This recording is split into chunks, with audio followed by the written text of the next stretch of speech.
Bonjour à tous et bienvenue dans ce nouvel épisode du podcast de ProductiveYou, le podcast qui vous aide avec des astuces, des témoignages à trouver, à mener une vie plus simple, une vie pleine d'intentions et aussi des trucs, des astuces et qui vous aident à être plus productif tout simplement. Aujourd'hui, j'ai reçu une nouvelle invitée, une très jolie jeune femme, vous allez voir. Une jeune femme qui est absolument talentueuse, qui s'appelle Axelle Vincent, que j'ai rencontrée très récemment dans un événement pour les entrepreneuses des Yvelines et qui a très gentiment accepté mon invitation de participer à ce podcast. Axelle Vincent a lancé une entreprise récemment qui s'appelle Les Décos d'Axelle et elle va nous expliquer son parcours pour monter cette entreprise et puis elle va nous expliquer ce qu'est son entreprise et vous allez voir si vous aimez la déco, ça devrait vous intéresser beaucoup. Bonjour Axelle. Bonsoir Priscille. Je suis ravie de te recevoir, ça me fait extrêmement plaisir. Merci.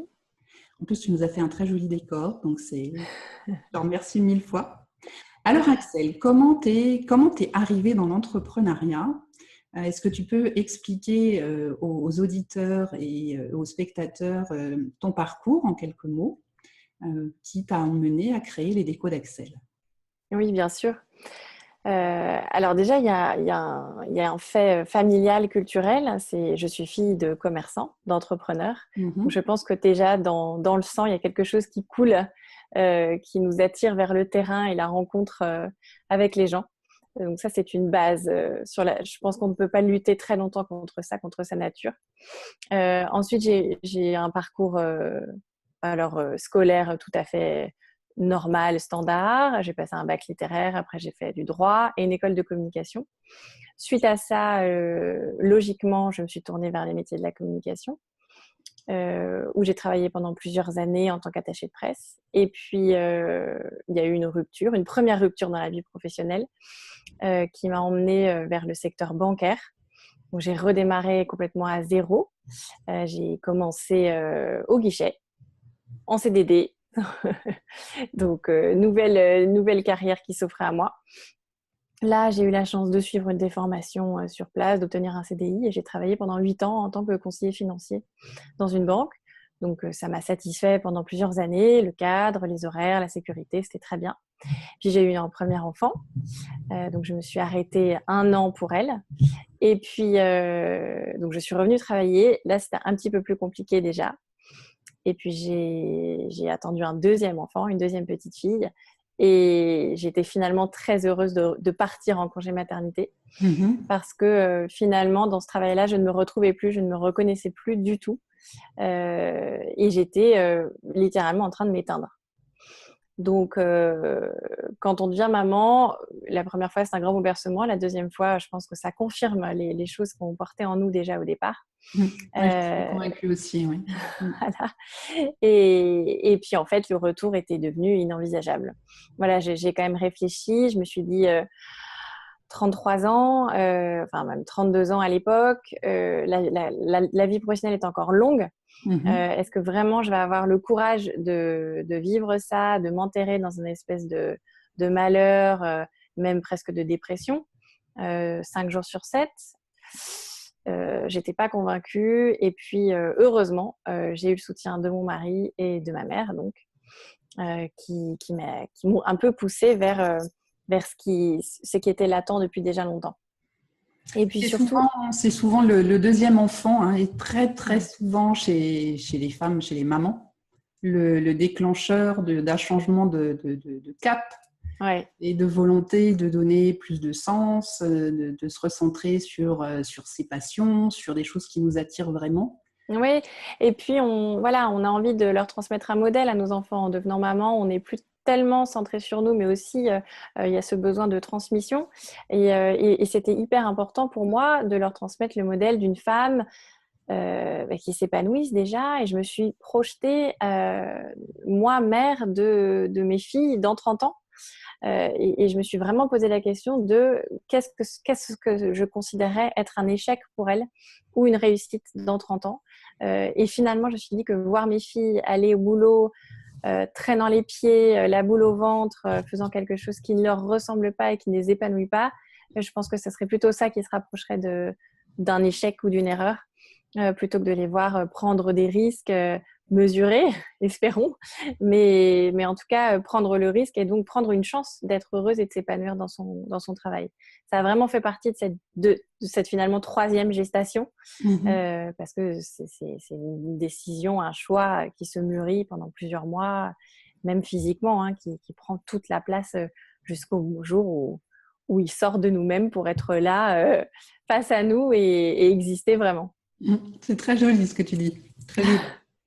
Et donc, comment on arrive donc après ton parcours école de commerce, banque École de com. et école de communication, pardon, et la banque à créer les décos d'Axel? C'était déjà quelque chose qui était très fort chez toi? Tu étais déjà passionnée de décoration? Raconte-nous. Alors encore une fois, je pense qu'il y a des choses qui se passent à l'intérieur de nous sans qu'on forcément mette de mots dessus. J'étais pas étiquetée passionnée de décoration, pas plus que ça, mais c'est vrai que j'ai toujours vécu. Donc, ma mère a toujours eu le goût des beaux objets, des belles tables, toujours, malgré le travail, on avait toujours une belle table bien mise, des beaux accords de couleurs. Donc je pense que ça fait partie d'une formation familiale. Et puis en devenant mère, en achetant une maison, on a des envies qui changent et un regard qui s'affûte. Et donc, avec ma mère qui a fait partie intégrante de cette maturation, le domaine qui nous rassemblait toutes les deux et sur lequel on s'est vraiment orienté assez naturellement, c'était la décoration. Très bien. En plus, oui, comme tu le précises, c'est une aventure familiale. Ouais. C'est assez rare en plus de commencer déjà à deux, de commencer avec sa maman. Je pense que c'est encore plus rare. C'est un modèle assez hors du commun d'accepter de travailler avec, même si c'est une personne qu'on adore, sa maman, c'est voilà. Mais accepter de travailler avec sa maman tout le temps, je trouve que enfin, on a dû te le dire des tas de fois, c'est pas du tout courant. Alors, je pense que c'est elle qui a plutôt du courage d'accepter de travailler avec moi. Alors là, je ne donne pas d'avis, mais en tout cas, c'est une belle aventure parce que l'entrepreneuriat étant déjà une grande aventure, tu l'as dit, tu avais le soutien de ton mari et c'est déjà formidable. Je crois qu'il est entrepreneur lui aussi d'ailleurs, non? Non, il est dans le domaine de la photo. D'accord, ok. Mais enfin voilà, de vivre ça en même temps, ça a dû apporter, alors c'est toujours une aventure, mais en plus ça t'apporte quand même un petit peu de soutien. Je pense que tu te sens un peu moins seule dans cette aventure. Ah ben, c'est énorme, c'est énorme. Déjà, si sans son soutien et sans son, on peut le dire, coup de pied au derrière à ce moment-là, je suis pas sûre que j'aurais passé la première commande chez notre premier fournisseur. Et voilà, il y a quand même un espèce de coup de folie où, en tout cas, nous, c'est la manière dont on a abordé cette entreprise au départ et c'est encore la manière dont on le fait aujourd'hui. On se fie plutôt à notre instinct qu'à des grands tableaux Excel. C'est pas du tout nos copains, les tableaux Excel. Donc, on a agi et puis bon, mais avec une espèce d'intuition vraiment très forte derrière qui nous a poussés et qui a l'air aujourd'hui de nous pousser dans le bon chemin. Mais voilà, on a passé cette première commande, je m'en souviens très bien. Et quand le jour où la palette est arrivée, on était comme des folles toutes les deux et on s'est dit bon, bah maintenant, il n'y a plus qu'à y aller. C'est clair. Alors, explique-nous le concept des décos d'Axel, s'il te plaît. Oui, alors les décos d'Axel, c'est le premier concept de shopping déco à la maison. Ça veut dire que nous sommes invités chez des femmes qui invitent leurs copines, leurs familles, leurs voisines, les copines des voisines et les voisines des copines. J'aime bien dire ça souvent. Et donc, on propose des cafés déco ou des apéros déco. C'est un rendez-vous de 2 heures. C'est vraiment un rendez-vous parce que elles prennent le temps, elles sont toutes incroyables, les hôtesses qui nous ouvrent leurs portes, elles font des bons gâteaux, elles servent des cafés, des thés, enfin, elles ont vraiment le sens du savoir recevoir qui est très important, très fort, et on passe un moment extrêmement agréable d'échange, de convivialité. Nous, d'abord, on voulait proposer vraiment cette rencontre, ce moment de pause aux femmes. Et en plus, on est réunis autour d'un thème bien précis qui est la décoration. Donc, c'est l'occasion pour nous de présenter la collection du moment de nos décorations. Raconte-nous ce café déco, cette idée donc de venir chez une hôtesse pour présenter les produits de ta collection. Comment tu as eu l'idée? Alors, on s'était donc mis d'accord avec maman qu'on voulait travailler dans la décoration. Une fois qu'on avait cette certitude, il fallait savoir comment on allait travailler dans la décoration. Donc, plusieurs pistes s'offrent à nous. Est-ce qu'on veut ouvrir une boutique? La réponse était non, pour des raisons familiales. Est-ce qu'on voulait ouvrir un site internet? Deuxième non. Pourquoi? Parce que ça nous fait un peu peur déjà. On considère qu'il y a des gens qui le font déjà très bien, que c'est un métier à part entière. Et puis nous, on est, comme je te le disais tout à l'heure, j'ai vécu dans le commerce, j'ai grandi dans le commerce et on est des femmes qui aiment trop rencontrer les gens. En fait, on aime les gens, on aime les rencontrer, parler avec eux et puis on trouve que les objets de décoration, ce sont des objets qui se touchent, qui se voient en vrai, beaucoup plus, qui se vivent en fait, qui se ressentent plus que sur une photo derrière un écran. Et nous, la perspective de simplement devoir recevoir et traiter des commandes derrière un écran d'ordinateur, c'était pas la façon dont on s'imaginait s'épanouir dans la décoration. À ce moment-là, moi, j'étais jeune maman donc de deux très jeunes enfants, un nouveau-né et un bébé de 2 ans. Donc, du temps, j'en avais pas. Du temps libre, j'en avais pas. Mes copines, je ne les voyais pas. Décorer ma maison, je le voulais, mais j'avais pas envie de la décorer comme tout le monde. Et j'avais pas non plus le temps d'aller dans Paris, dans les Eco-Sam Stores, etc. Et j'avais pas envie d'acheter sur Internet. Donc tout ça, mis bout à bout, on en est venu à cette idée un peu folle de dire et si finalement on apportait cette collection de décoration qu'on est capable d'élaborer chez les femmes et qu'en plus on leur propose d'être ensemble, de boire un thé ou un café et de s'offrir un vrai temps de pause. Et c'est comme ça vraiment que l'idée est née et les premiers cafés déco ont tellement plu qu'il y en a eu d'autres derrière et puis ça fait plus de 2 ans que ça dure. Voilà. Et maintenant, tu fais aussi des apéros déco. Et à la demande des clientes, on a développé l'apéro déco. C'est vraiment une cliente un jour qui nous a dit « Ah, mais moi, je préférais le faire le soir, ça serait mieux. » Et donc, on s'est regardé avec maman, on a dit « Ah bah oui, donc ce sera un apéro déco. » Pourquoi pas, effectivement, si ça convient bien. Bientôt, ça sera les petits déjeuners, les brunchs. Le brunch déco, c'est à développer, ouais. Non, mais je trouve que ce concept, effectivement, de vouloir rester proche de sa clientèle, le fait, ce que tu disais tout à l'heure, de toucher les objets, c'est extrêmement important. Tu as beaucoup de gens qui sont très tactiles, qui ont eu un rapport aux objets, surtout de décoration, parce que alors, je sais pas, il y a peut-être des gens qui changent de décoration sans arrêt, mais en général, on a envie de voir si ça va bien aller, s'il nous plaît vraiment, si la couleur, elle nous plaît, la texture, enfin, parce que moi, je parle pour moi, mais je change pas ma déco tous les 4 matins. Donc, c'est potentiellement des objets qu'on va garder un certain temps avec soi. Et qu'on a envie d'avoir de bonne qualité, voilà, qui nous plaisent réellement, quoi, qui nous apportent vraiment de la joie. Non, très belle idée ce café déco. Merci de nous avoir expliqué en détail la genèse de ce café déco. Merci beaucoup. Et ces décorations, donc c'est toi qui les choisis avec ta maman. Vous avez des fournisseurs attitrés, vous faites des salons. Enfin, ça se passe comment?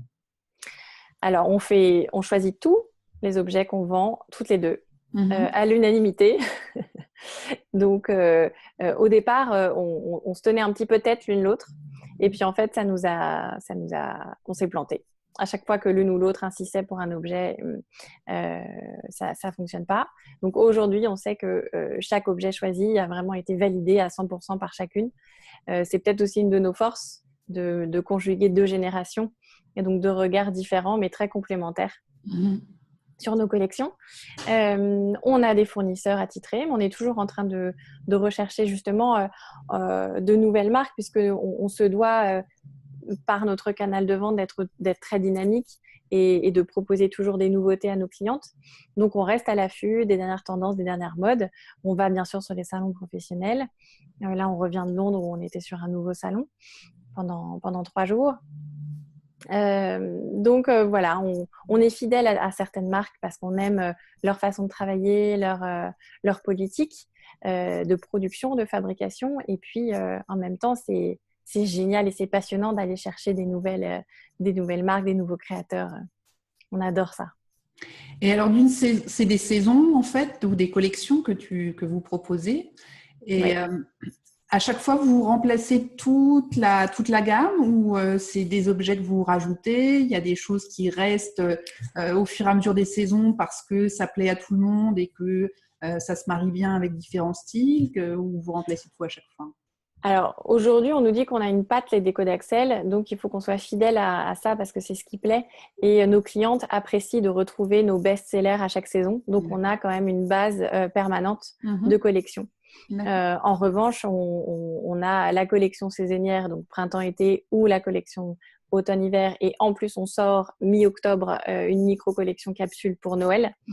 Donc, ça permet, on a des clientes qui organisent un café déco chaque année, un au printemps et un à l'automne, parce qu'elles voient pas du tout les mêmes choses.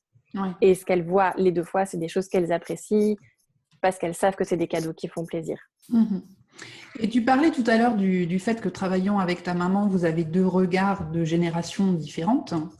Et est-ce que ça vous permet du coup de toucher une gamme de personnes qui est plus large, pas seulement des jeunes femmes de ta génération ou seulement des personnes de la génération de ta maman? Vous avez senti une espèce de cette synergie, en tout cas, ça vous donne plus d'ouverture sur un plus grand panel de clientes ou pas? Oui, je pense.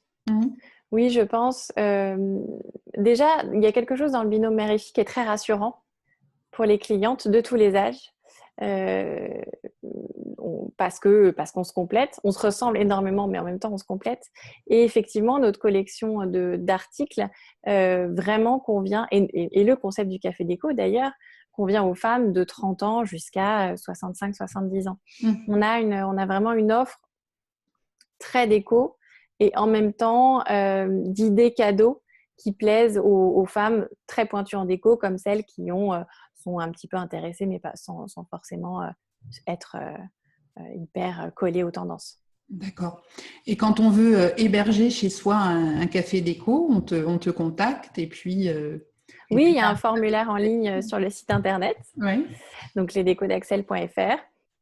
On clique sur « Je veux devenir hôtesse ». Et donc là, je reçois la demande. Et donc, si c'est en Île-de-France, donc il est probable que ce soit moi ou maman qui venions animer ce café déco, cet apéro déco.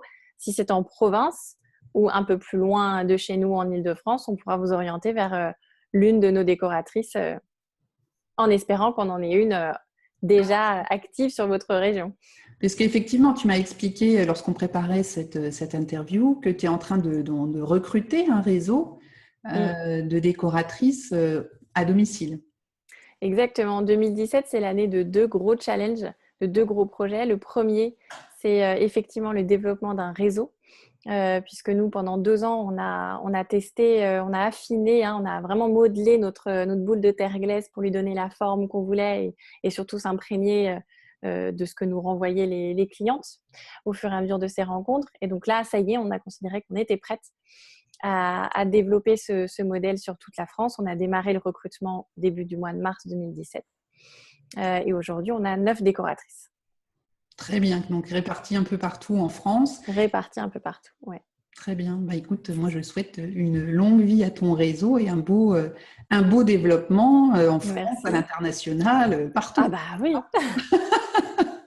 Mais à Londres, on a rencontré une Française expatriée qui avait lu un article sur nous dans un magazine de déco et qui nous a contactés parce qu'elle voulait devenir décoratrice VDI. Et ben voilà, ça y est, c'est parti. L'aventure de l'international te tend les bras. Ça serait génial. Ah bah oui, bien sûr. Attends, c'est vraiment très bien. Une très belle aventure, en tout cas, que tu racontes très joliment. C'est très intéressant. Dans ton parcours, Axel, d'entrepreneuse, est-ce qu'à un moment, tu as rencontré une difficulté, je sais pas, un écueil, quelque chose qui a fait qu'il a fallu que tu te poses, que tu réfléchisses différemment, que tu refasses un peu marche arrière pour mieux repartir? Raconte-nous. Alors, je pense des difficultés, on en connaît tous tout le long de ce long parcours.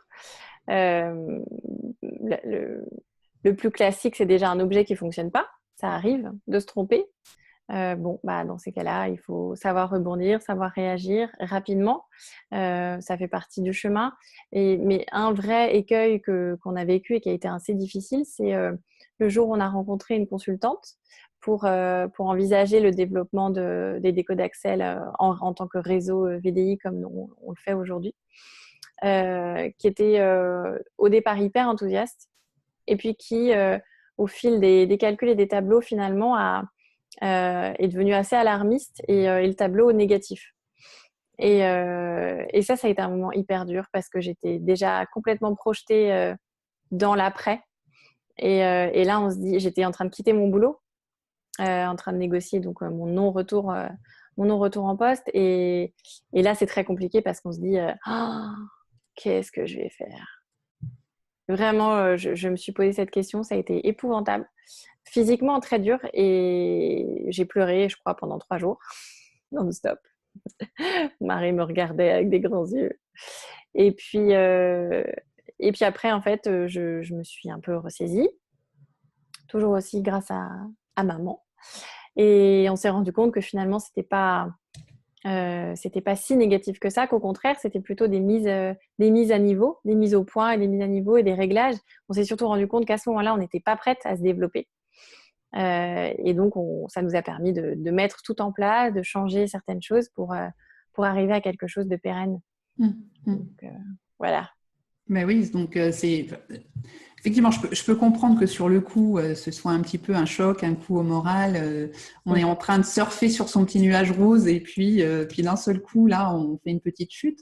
Mais bon, visiblement, tu as su tirer parti de cette annonce peut-être un peu alarmiste qu'on t'avait fait pour mieux rebondir. Et puis, visiblement, ça se passe beaucoup mieux. Et peut-être même si tu as différé un peu ton développement, c'est jamais pour mieux rebondir un peu plus tard. Oui, c'était une claque nécessaire. Oui, parce que parfois, on est peut-être un peu trop enthousiaste et on oublie quelque peu, surtout quand on a un côté un peu créatif, on oublie peut-être un petit peu les réalités de la vie économique. Tu as dit tout à l'heure que tu n'aimais pas trop les fichiers Excel ou ces choses-là, mais malheureusement, on peut difficilement développer son business sans compter un petit peu, sans mettre des chiffres dans un tableau, sans essayer de faire un peu des projections, même si ça ne nous plaît pas et qu'on aimerait bien que tout roule sans tout ça. Oui, c'est ça. Écoute, je te remercie beaucoup de ce témoignage. Alors, on a 3 questions obligatoires à la fin de chaque enregistrement. Donc, le premier, c'est ton livre de chevet. Oui. Pas celui que je lis en ce moment. Non, ton livre, un livre que tu recommandes, que tu adores, que tu relis avec plaisir, que tu as vraiment accroché. Voilà, vraiment le truc. Ouais. Il y a un livre qui m'a vraiment passionnée, c'est Africa Trek d'Alexandre Poussin. C'est un couple de Français aventuriers. Ce sont vraiment des aventuriers. Leurs parcours sont incroyables. Et ils sont partis du Cap de Bonne-Espérance, tout au sud de l'Afrique. Et ils ont remonté à pied la côte est de l'Afrique, dans les pas du premier homme, jusqu'en Israël, jusqu'au lac de Tibériade. Et c'est un récit incroyable. Incroyable. Ça m'a énormément portée. Très bien. Écoute, je mettrai le lien vers ce livre dans les notes de ce podcast pour que les lecteurs puissent le retrouver et puis l'acquérir s'ils le souhaitent. Alors, la deuxième question obligatoire, c'est une citation, un mantra, un proverbe, quelque chose qui te booste, qui te suit, que ce soit juste en ce moment parce que ça correspond à une phase de ta vie, de ton développement, ou bien qui te suit depuis très très longtemps. Oui. Ce serait « La créativité demande du courage » de Matisse. J'ai vu cette phrase passer sur mon écran il y a quelques mois et je l'ai mise de côté. J'en ai fait la capture d'écran, je l'ai mise de côté. Et puis, elle m'est restée dans la tête. Je l'ai un petit peu digérée et je la trouve tellement vraie. Effectivement, être créatif, ça demande du courage. Mais dès qu'on sort un peu des sentiers battus et puis de ce que pourrait faire tout le monde, forcément, il faut se battre pour ses idées et cette créativité. Donc oui, je trouve que c'est une très très jolie phrase. Merci de me l'avoir fait connaître parce que je ne la connaissais pas. Tant mieux. Et puis, la dernière petite question, un rapport avec la productivité, l'efficacité, l'organisation. Quel est ton truc, quelle est ton astuce d'organisation, d'efficacité que tu uses régulièrement, que tu utilises en tout cas régulièrement et que tu nous recommandes? Alors, c'est pas révolutionnaire. C'est un stylo bic et un grand cahier. Et je me note tout. Je note vraiment tout ce que j'ai à faire au moment où l'information vient à moi. Et le lendemain matin, je me refais une liste de la journée, des choses qui sont à faire et je les raye au fur et à mesure. Et j'ai pas 10 milliards de cahiers. J'ai vraiment un grand cahier que je garde avec moi. Comme ça, je sais que c'est ma Bible. Tout est à l'intérieur et je risque pas de perdre une information parce que si je note pas, il y a de fortes probabilités pour que ça passe. Oui, mais c'est très bien. Enfin, prendre des notes, je dirais que c'est la base de quasiment toute organisation, qu'elle soit personnelle ou professionnelle, parce que effectivement, on n'a pas un esprit qui est infaillible. Et si on ne vide pas son esprit régulièrement sur les feuilles de papier pour ensuite prioriser, mettre ça dans l'agenda, sans faire sa to-do du lendemain ou plus tard, on a des chances, comme tu dis, de tout oublier. Et donc, toi, tu es papier, pas digital du tout, c'est papier. Papier pour les choses à faire et mon agenda est dans mon téléphone. D'accord, ok, très bien. Je couple les deux, c'est ce que je fais aussi. Mais écoute, je te remercie beaucoup. Merci. Axel. Donc, on peut te retrouver sur ton site internet lesdécodaxel.fr. Donc, pareil, je mettrai les liens sur le site productiveview.com dans la catégorie podcast. Tu as une page Facebook, donc là, pareil, et moi, je suis abonnée à la page Facebook. Donc, si vous voulez voir les jolies choses qu'elle fait, sa petite vidéo sur comment ça se passe un café déco, et puis, comme ça vous donnera peut-être l'idée de faire ça chez vous, dans votre jardin, voilà, dans les prochains jours ensoleillés qui arrivent. Surtout, n'hésitez pas à contacter Axel. Et Axel a aussi un compte Instagram où vous allez pouvoir aussi voir les décorations qu'elle propose. Donc, tout ça, pareil, dans les notes de l'émission. Merci mille fois, Axel. C'était vraiment très intéressant et très encourageant de t'écouter. Merci à toi. Et alors, moi, je souhaite vraiment une très, très longue vie à ton réseau, un beau développement à l'international. Moi, l'international, c'est mon truc.